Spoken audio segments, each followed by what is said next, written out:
Hey everybody, Nick Licameli here. So today is the day after Thanksgiving. It's Black Friday when we spend an entire day being thankful for usually the finer things in life like family, friends, and the following day we go to stores and push people out of the way to get in line and buy a bunch of things that we don't need. Also, a very special day because that's right, it's my birthday, November 23rd. Now, don't go crazy. I don't want anything big from everyone. I know my millions of subscribers are going to send me a lot of love on social media and maybe even some gifts and a check. But don't go nothing big, nothing huge. Anything would be would be nice. Anyway, today we're talking about the row. Today we're talking about the row. The row is a staple in back training, but it's an exercise that I see done incorrectly. And not incorrectly, sometimes it's dangerous, like can put you at risk for injury. But other times it's just you're not getting the most benefit out of it. So hopefully this video will help you, help keep you safer and make your row more effective. Here we go, onto the row. So there are many variations of the row. I'm going to show the seated cable row here.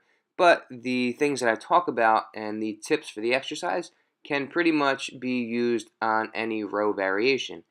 When I initially lift the weight and unrack the load, you'll see that I use my legs, right? So I'm keeping my back straight and I push almost like a leg press, right? Almost like a leg press. I'm keeping my back straight and I am pushing through my legs to get into the position for the exercise.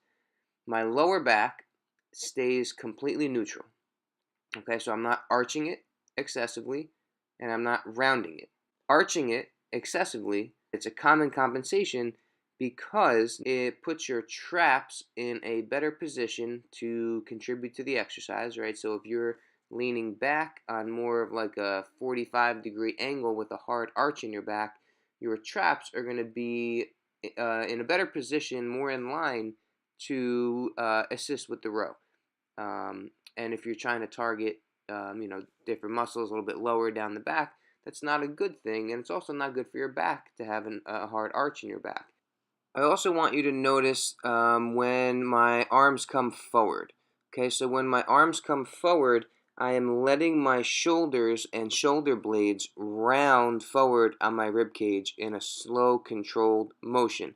So I'm getting a good stretch at the end position right there, and then pulling back and squeezing. And that's a mistake that I made early on when doing the row. I would usually lock in my shoulder blade back, down and back, and just kind of move the arm, and I would still feel my back muscles, but holy cow, if you've never allowed your shoulder to slowly round forward on that eccentric portion, and kind of hold it for a second in that outstretched position and then initiate your row, holy smokes, what a difference. You're going to feel your back like you've never felt before. As I'm rowing and pulling back, I am not allowing my shoulder to shrug, right? So I'm not allowing my shoulders to shrug up when I pull back. I am stretching at the start position, and I'm pulling, initiating that row with my lats and my mid back. So I'm keeping my shoulders somewhat down and back as I pull back. This is to help reduce the involvement of the traps. I think the traps get a bad rap, and everyone is trying to take the traps out of exercises and reduce upper trap compensation during exercises, but the traps are a muscle, and a muscle that we want to build, and rows hit the traps. So I'm not saying to completely, try to ignore the traps and not engage them during the exercise. Now, let's not forget that the traps are a very big muscle and are more than just the muscles that sit on the tops of your shoulders. Um, you have your upper traps, your middle traps, and your lower traps. And they're going to be one of the prime movers in any type of row.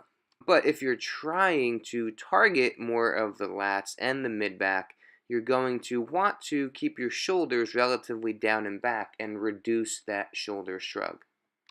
Also, very important, especially with this single arm version, is that again, my lower back is not moving. It's locked into neutral, and the only kind of rotation or stretch is coming from more of my mid to upper back, but my lower back is locked in, okay? That makes this a pretty good challenge for your core to resist and kind of perform an anti-rotation as you're doing this exercise. I want you to also notice the last rep of my set. So when you end a set, what I like to think is I want my last rep to look just like my first rep.